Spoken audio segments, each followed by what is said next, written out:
philosophy around finding freedom, which started 6 years ago, was that the drugs and the alcohol are problems, yes, but they're really symptoms of deeper problems. And that's what we're looking at. And so we're working through the 12 steps that were laid out by AA. And we've come to step 4, which really is doing this fearless moral inventory, which the way I'm looking at it is, what are these underlying issues? What am I in an inventory looking for? I'm looking for what's going on that's causing the problem. And we've been working our way through it, and we've come to a section that's often overlooked, and it's the mental health section. And because it's rainy and going to be a crappy weekend, I'm going to do depression tonight. And if you're an addict, most addicts live with some depression. If you're a friend of an addict or a spouse of an addict, you're probably a person that has to live with a depressed person at times. And so depression, I would venture, affects everybody here. Let me just give you a bit of the trouble that people with addiction and mental health issues face. So let's say you go to your doctor and you say, "Doctor, I'm really struggling, I'm depressed," and the doctor says, "Well, how are you doing as far as your alcohol and drug?" "Well, I'm really keep relapsing and I'm drinking." And he says, "You know what? I can't help you with your mental health stuff, your depression, until you deal with your addiction." So you say, that makes sense. So you go to a treatment center and say, "I need to deal with my addiction." And they start to get to know you and they say, "You know what? Until you deal with your depression, you're not going to get victory over your addiction. You're just going to keep falling into it." And you go, "Okay, I go to a doctor, they say deal with your addiction. Go to an addiction place, they say deal with your depression. Where do I go?" And so many people in recovery who have mental health issues and addiction issues are really frustrated because they kind of fall in the cracks. That nobody seems to want to deal with both at the same time. And so thankfully in Winnipeg, there's a bit of an attempt to try and work together with the addiction professionals and the healthcare professionals and mental health so that we're working together, but it's got a long way to go. But the point I want you to think about is this. For many people, when we come to depression, they don't totally connect it with their addiction. And what they fail to really see the importance of is this. If I start sliding into depression and I don't get help or it's not stabilized, it's only a matter of time before I pick up. And so the depression becomes a big issue that keeps leading some people to a relapse. And so what I want to do in talking about this is just really help you to understand what is depression, how does it affect me. Next week, I'm going to spend more time on how then do I deal with this stuff, all of this mental health. But for tonight, I want to just understand it. And what I've been emphasizing is this. Most mental health issues that we're beginning to understand, at least 50%, come out of childhood trauma. And so a child grew up not with just one scary event, but in an atmosphere where they always felt unsafe, that they had to walk on eggshells because they didn't know what was going to go down that night. And so because of living in an environment of unsafeness, what begins to happen inside the child is ways of coping and ways of thinking that affect them into their adult life. Two things that come out of childhood trauma are anxiety and depression, and both of those are related to your environment. So a child in a dangerous environment develops anxiety. A child in a dangerous environment where they're always made to feel bad or they're the problem develops depression. Because it's a sad place to always be the bad guy. It's a sad thing to not have anybody love you unconditionally. And so depression and anxiety come out of childhood trauma more than any other mental health issue. And I would say in my experience, that when I deal with addicts, I can count on the fact that at least 90% have some form of depression and some anxiety issues. That's how prevalent it is. Then what we know from research is if on top of that childhood trauma, if a person was sexually abused, the depression statistics go through the roof. And they have depression 3 to 5 times greater than the average population. Same thing, trauma leads to depression. And so that's what I want to explore. And again, I may not be talking about just having a chemical imbalance. I want you to understand there's other ways that people become depressed than just a genetic thing.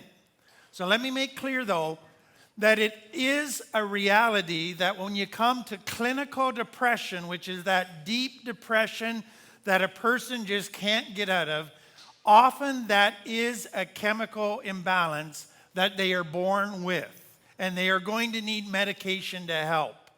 When we talk about depression with addicts or kids that come out of complex trauma, sometimes they do have clinical depression, but often it's a little milder form of depression, but it's still depression. Some people, as they begin to look at that, they define it as situational depression. So let me just give you some of the different situations. If you are in recovery and you have relapsed, or you've worked to get your children back and then they've been taken from you again, or you've worked to get your job back and then you've lost your job, so you have all these failures and setbacks, that can cause depression. Because what you're saying is, life, I am putting all this energy into getting my life back together and working hard to become healthy, and then everything hits the fan, and what's the point? And so that can be a big thing. Many people who are in addiction have all kinds of losses from childhood, from teen years, that they have not dealt with. They've just stuffed away. And what happens now, when you come into recovery, you're going to say, now I need to start feeling stuff. I need to start dealing with stuff. And so memories start coming back of losses that you've never dealt with. And losses are depressing things, especially if it's somebody close to you. Many people coming into recovery, they go back into life and they go, wow, there's a lot more stress in being a responsible human being than being an irresponsible drug addict. And I'm feeling all stressed out, especially I'm trying to be a parent, I'm trying to hold down a job, I'm actually paying my bills, I'm going to meetings. Woo, that's a lot of stuff. And all of that stress, if you're not careful and if you haven't learned to take care of yourself, it starts to take its toll, and you get tireder and tireder until you get to the point where I'm exhausted. And you want to know what happens with a lot of people in early recovery? You come in and you go, I'm going 100 miles an hour at this recovery, and you don't have a clue about sleeping properly or eating properly or developing a healthy hobby and health and self-care. And so you burn yourself out in recovery. And then guess where you go in your head? Well, recovery didn't work. Screw that. Instead of saying, maybe it's me that needs to learn how to pace myself, but you exhaust yourself, and then you're depressed. Because when you have physical exhaustion, it usually ends up with emotional exhaustion. Beyond that, if you've been stuffing stuff, it takes a lot of energy to hold down all of the stuff that you've stuffed, and it takes a lot of energy to keep all that anger inside, and so you can become depressed just because you're worn out emotionally. That is a big thing. One that people don't often think about is this. Our brains, and if you're an addict, you know it as far as addiction, our brains are constantly working towards balance. So you know that if you smoke crack, you're going to get this high, but your brain then has to recover. And how does it recover? You get super depressed because you just burnt off all the dopamine for a while, and so you're depressed, okay? What you don't realize is this. If you come into recovery and you're really working hard and you're getting all these adrenaline rushes and you're looking for all these wonderful emotional experiences, you're still getting all of these highs, but they're natural highs. But what you don't factor in is your brain still has to recover. And so what happens for a lot of people, they go through a week where it's just one wonderful thing after another, and they're just sailing on the clouds, and then they come in and they go, I'm so depressed, what's wrong with me? And I go, wow, your brain has been overworked with excitement, and it's looking for a little bit of balance here. Well, some people don't like that, because that just sounds boring. That doesn't sound fun. And they want recovery to be as exciting as using. So that becomes an issue. Other situational stuff is just unresolved stuff from the past that I've talked about. But on top of that is guilt, resentments that you've just never dealt with, but they're down there using up energy. And if you don't deal with them, they will lead to depression. And so for most people coming into recovery, my point is this. What you don't realize is basically everything about how you've coped in the past has set you up for early recovery to be overwhelming and to be emotionally exhausting. I always would smile when I worked at Tamarack full time, is people would come to a Friday and they go, oh, I'm so tired. I can't figure out why. Meanwhile, that week they've had a workshop on grieving. They've had stuff from their past that's come up. They've cried for the first time in their life. They've sobbed like a baby, and they're wondering why they're tired. And I go, well, if you just think about the emotional energy that you've invested this week in dealing with all of that, you should be tired. But they haven't connected that yet. And so much about early recovery is dealing with stuff, and it can set you up to be depressed. One other part of this, part of dysfunction and shame is what we call toxic thinking. Because what is happening in your mind is you're developing, I call them negative thought loops, which are like this. I'm a failure. I'll never amount to anything. Nobody will love me. I can't do anything right. And when you play that constantly in your head, it affects your mood, in case you hadn't figured that out. And so our thinking often affects our mood. And if our thinking is constantly negative or goes beyond just beating myself up to, well, I'll probably fail at this new job, I'll probably have nobody that likes me, you are just putting yourself into a very dark place in your thinking, and your mood is going to catch up. So those are just kind of the causes. Okay, let me describe what depression is like. And I say this not from a textbook. I live with depression, and it is not something that I enjoy or wish for anybody. It's something I've learned how to live with, but it's hard to live with. And so this is really from my own life and in counseling many people with depression. But a summary that I would use to describe depression is this. It feels like deep down inside of you, there's just this painful groan that you can't put words to. It's just something that kind of rips from the inside of you. And then the other big picture is you feel like you're being pulled into a black hole where there's no light, there's nothing happy, it's just dark, and it's oppressive, and it feels like a prison. So that's big picture. What a doctor would look for if you were going and saying, I think I might be depressed, he would be checking for, are there any changes in your appetite? And so some people who are depressed don't want to eat at all. Others want to eat constantly. So there's those extremes.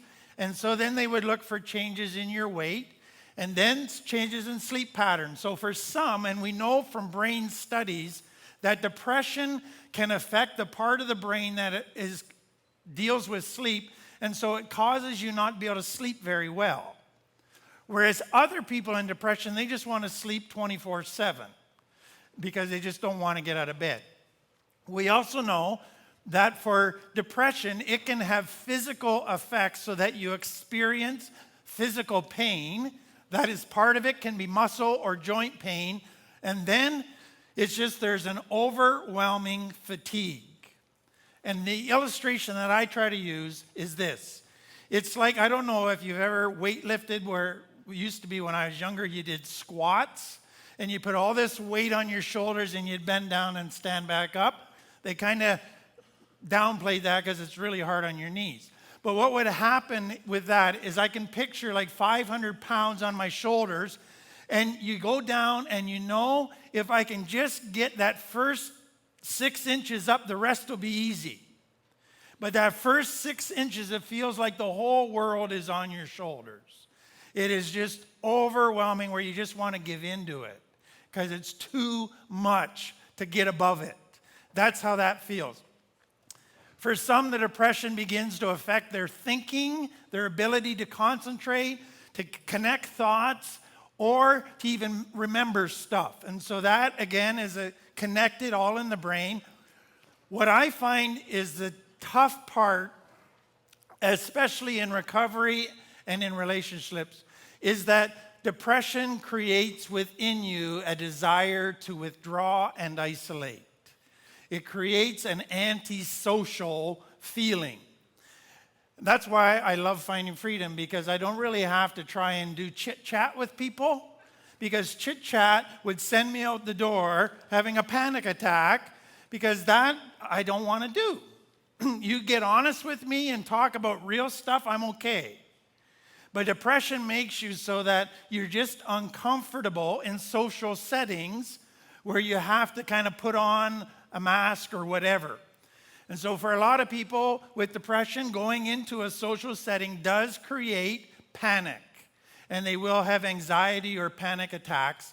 And then part of that is that relationships just begin to feel overwhelming. Life begins to feel overwhelming because you're tired, you don't feel any motivation, and you lose interest in stuff that used to interest you. And so all of a sudden, it's, I don't feel like doing it. Nothing gives pleasure. Nothing causes you to get excited. There's just something in you that is just feeling blah, that life is drudgery. Again, the illustration that I use with my wife is it's like you turn from a human into a robot. And so you put one foot in front of another, not because you want to, not because you get pleasure from it, just because it's the right thing to do. But you're sure not going, wow, that was good. I'm glad I did that. At the end of the day, you go, that was a lot of energy, and what did I get out of it? About zip. And so that becomes what happens. Then, because depression leaves you emotionally with your gas tank on empty, you don't have a lot of emotional reserves to handle normal annoyances. And so you find yourself irritated easily. You find yourself becoming negative easily, where you can just find fault with everything and everybody, and you can cut everybody up into ribbons very quickly in your own mind. And then there's a pessimism that can go with that. The next ones, I think, is where it really starts to get to the core of what you're feeling. There's a sense of helplessness and worthlessness, and it's like this. I don't feel I can be a good husband. I don't feel I can be a good father. I don't feel I can be a good friend to people. I have nothing to give. I don't even feel like being with people. What good am I? And then you get all these good intentioned people say, well, just snap out of it. Just pull yourself up by your bootstraps and be happy. And those just irritate the you-know-what out of you. And you just go, what? You obviously have never been depressed. But what you're feeling is you're feeling a hopelessness. I'm trying to feel good. I'm trying to be happy. I'm trying to be upbeat. But it's not helping. And so you feel a hopelessness to improve your condition. You feel a hopelessness to do the stuff you need to do. And then sometimes you feel like some days you really want to help and other days you're just overwhelmed. And so you feel you're unpredictable. You can't be relied on. And then that you beat yourself up over that and go, well, that proves I'm no good. I'm worthless. And you struggle with that. And then what's really subtle, but if you've been depressed, you'll know what I'm talking about. You realize that your way of looking at things is gradually becoming distorted. And you may not catch it at first, but gradually you realize, I'm not seeing stuff as accurately as I should. I'm seeing stuff a little distorted. And I'm losing objectivity in looking at life. And that's not a good place, because then you beat yourself up over that. And so those are the kind of things that happen inside of a person with depression. The next comment around the suicidal. A lot of people who don't understand depression go, why would a person think of suicide? That's so stupid. They got something to live for. What you don't understand is this. We talk about it all the time in addiction and recovery, and it's the brain hates pain. The brain cannot tolerate or stand being uncomfortable. And so as soon as the brain is in pain, it is looking for options to relieve that pain. And in the past, when you've been in pain, the brain said, just smoke crack and you'll be out of your pain. And so that was the same logic, only in an unhealthy way. So now you're saying, no, I am not going to relapse. I'm going to stay in this pain. And the brain keeps looking for a solution. So you go, okay, maybe I'll get more sleep. Maybe I'll work out. Maybe. And you try all of this, and it's not helping. You're still depressed. And nothing is working. And the brain is still frantically looking for something to relieve the pain and the discomfort. And so it begins to consider suicide as an option, because that seems to be the only solution to this pain that you're feeling. Get a drink. Now let me add one thing here. I've had many people say to me, after they've heard a talk or a seminar on depression, they go, you know what I realized? I've been depressed for years and never realized it. That was just what I thought was normal. And so when you grow up and you are constantly kind of sad or depressed, you just think everybody's that way.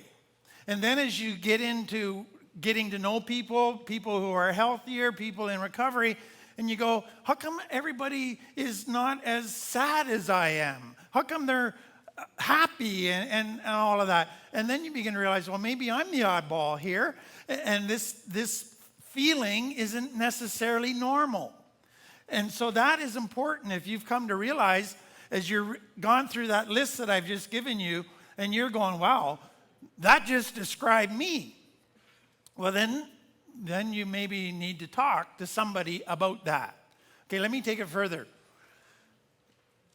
A couple of observations that I think are absolutely essential to understand. Number one, and this is the key one, depression, if you think about it, creates instincts or reflex impulses in you that are self-destructive. Depression does not create good reflexes inside of you. What does it do? If you're depressed in a relationship, everything in you wants to withdraw and isolate. That's not good. That kind of messes up relationships. Excuse me, if you're depressed and you become irritable, then you're a little porcupine in a relationship. So that doesn't help. And then you start lashing out because you're irritable. All of that is happening. And then the sad part with depression, when you're struggling to cope, is you just want to close your heart to people, because keeping it open to people takes energy. And it might mean you have to be involved in their world, and you can't cope with your world, let alone their world.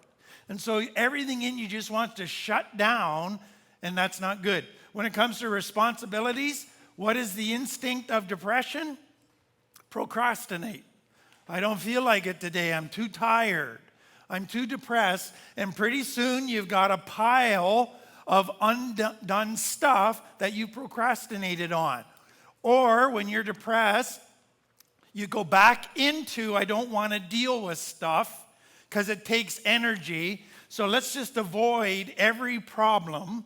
And so as soon as you are encountered by a problem, everything in you wants to run away and avoid it. Self-destructive type of things. I always find it interesting, and I smile at myself when I catch myself, but when you're depressed, you can spend more energy trying to think of how to get out of something than to actually do the thing. But that's where you go, is avoid, avoid, avoid. And then you just get lazy, or you do stuff, but it's kind of half-hearted. I don't have the energy to do a good job, so let's just do that. And make sure maybe it'll be good enough. Not good stuff. Emotions, when you're depressed, you just want to shut down and not feel anything and go back to numbing everything, setting you up for a relapse. Not healthy. All of those things. And then if you're a parent and you're depressed, it's like, kids, go entertain yourself. And then they're fighting and biting each other's heads off. Instead of saying, you know what, I should have planned to do stuff with them today, now you're yelling at them to smarten up and quit killing each other. Why? Because you didn't put the energy into planning something. And you want to blame them for being bad kids when it's really you in your depression that is withdrawn from life and being a good parent. So those become the challenges. The second part to this is crucial. Depression causes you to feel helpless to do anything about it. It causes you to feel totally paralyzed by the depression. And so you say, I should play with the kids, but it feels too overwhelming, and so you just say, give into it. And that really can put you in a bad way. Now that takes me to the third thing, and it's important to think about this. I remember the first time I counseled a lady who put her story to it in a way that just kind of caused something in my mind to go click. Her mom was depressed. Her mom responded in unhealthy ways to her depression. Her mom just withdrew from life, became irritable. She was never there for the kids. She just lived in self-pity and all alone, basically in her room, feeling sorry for herself. Her mom eventually committed suicide. This girl grew up, and what she felt happening in her, she felt sliding into depression. What that meant in her mind was, if I have depression, I'm going to be like my mom. I'm going to be useless. I am going to hurt everybody close to me. And so what she did is, I can't be depressed, I can't be depressed, I can't be depressed. So she would just get busy, putting on mass, energy, and then all of a sudden it would become too much and her body would just say, we're going on strike, we're not going to keep going at this pace, crash. And she'd relapse. Every time it led to a relapse. So I asked her, I said, why don't you just accept that you have depression? No, I can't do that. I can't do that. It's bad. I go, no, listen. You can learn to respond to depression in healthy ways. You don't have to respond like your mom. Now, let me tell you this. Everything in you is going to be like gravitation pulling you to respond like your mom, but you don't have to give in to that. That was a brand new concept to her. And so that I pass on to you. It is possible to respond to depression in healthy ways. Now let me just wrap up with a couple of things. And I'm going to talk more about this next week. But number one, please don't be afraid to seek medical help. I have huge issues with people who try to say if you're doing your recovery, you shouldn't need medication, or churches that say if you're a good Christian, you shouldn't need antidepressants. And I go, well, I'm going to be a bad Christian soon because I'm going to hit you in the face for misleading people and setting them up to relapse over and over again and feeling it's all their fault. So please do not be afraid to seek medical help, and I'll talk more about that next week. Secondly, everybody with depression comes to something like this and say, fix it for me. Is there a quick solution? And the reality is, antidepressants might help, but you may just have to learn how to cope within it because it might not totally go away. And so you have to learn to accept that. And that leads to the next one, which is the self-care piece. You have to learn how to take care of yourself. You have to learn to be able to think through how much energy have I spent this week. How much rest do I need in order to be able to function? And for me, what that involved was I had to sit down and say, okay, I'm going to have to learn to say no. Because if I don't learn to say no, I'm going to keep having people ask me for stuff, and I'm just going to keep doing it until I'm burnt out again and I'm in trouble. More than that, if I'm going to properly say no, I got to sort out my priorities. What must happen in my life? What do I have to be there for? What do I have to show up to? And what can I say no to? And so you got to rethink a whole lot of things to make sure you have proper priorities. And so some things are just non-negotiable. I'm a husband and a father.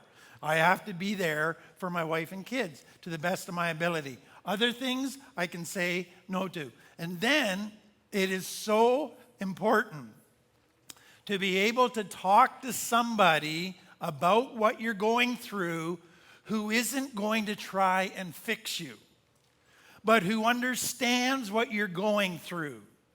I have listened to many people talk about depression, and I say, can I tell you maybe what your depression is like? And I start to describe depression. They go, how do you know that? I go, because I live with that. And they start crying and go, nobody's understood me before. Everybody I talk to tries to fix me. And you need to have people you can just talk about. I find in my own life that because depression can subtly begin to distort your little world, that you can slide further into depression than is healthy. And before you know it, you've slid too far into depression and you can't just pull yourself out of it. It's like you cross a line that after that point, it's downhill quickly. And so what has been important for me is when I know the depression is there and is starting to pull me down, I just got to get out of my head because being in my head isn't a good place. And so for me to get out of my head, I usually got to get out of the house. I got to get out and do stuff that just helps me get out of my head. And that is important. And then if you got depression, you just learn to bite your tongue a lot. Because you live irritable a lot of the time and you go, it's not their fault. It's nothing they're doing wrong. It's just where I'm at. So keep your mouth shut and bite your tongue. And that is big. And then it is a big relapse issue. And I hope you're aware of that and that you begin to realize that if I feel depression starting, I only got so much time to deal with it or else I'm in trouble. And so you need to learn your early warning signs that you're sliding into depression. A couple more things. When you're depressed, it's very easy to act like an addict. Because what's an addict do in a family? Everything's about them. And when you're depressed, it's very easy to try to make everything about you.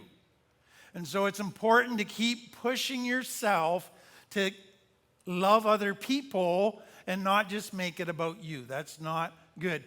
And then, because your thinking gets distorted and because your perception gets distorted, it's always important to come back to, okay, what is the truth? I know how I feel, but what is the truth? And so I have to remind myself regularly, the truth is, if I just give in and indulge and isolate, it's going to feel good for a little while, but it's going to be bad. So the truth is, giving into the gravitational pull of depression is not going to help. And then I have to remind myself at times that God has said if I depend on Him, He will give me strength to do some of the basic necessities that I have in my life. And then finally, it is so important not to close my heart, because the minute I close my heart, it's lights out. It's bad. And then finally, in the middle of the pain, to keep saying, okay, God, I surrender. Here I am. I got to keep doing that, because when you're in depression, it is really, really easy to take your will back and say, I'm going to run the show now to take care of me. I hope that helps you. I hope if you are struggling with depression or you love somebody who's struggling with depression, it gives you some insight and hopefully some tools. And next week, I'm just going to talk in more detail about responding to mental health stuff. So let's just pray. Father, for each person here, I suspect that everyone has had some depression, some live with it constantly, and I just pray that you would touch their hearts in the way that they need to be touched tonight. Amen.